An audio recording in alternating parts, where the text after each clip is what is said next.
about the war in Myanmar. Opposition forces are Heartbreaking news, a Filipino caregiver who was injured after Iranian... Welcome everyone.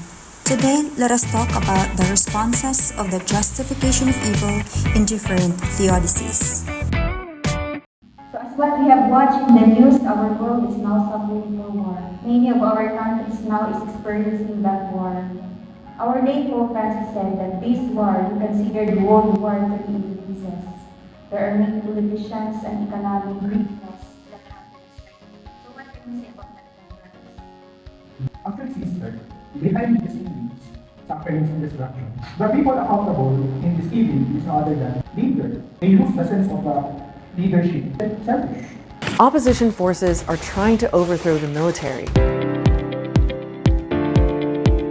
And the big question here is that we know as lay and religious people like you, priests, how can you console with these people, the victims who are suffering right now, who are hungry?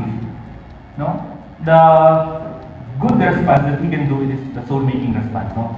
But first, we cannot justify here the war. We cannot tell them that war is okay. No, it will never be okay, it will never be right. Because in this situation, many people, as what John said, are dying. The victims here, the real victims here, is not the country, it's not the land, but the people itself.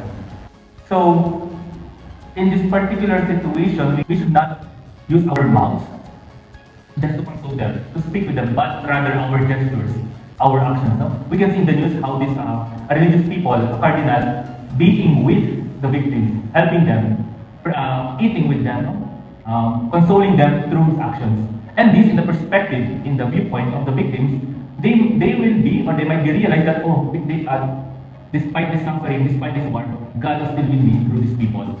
And the situation, no, they will understand that later on, maybe the war will end, but the trauma will never.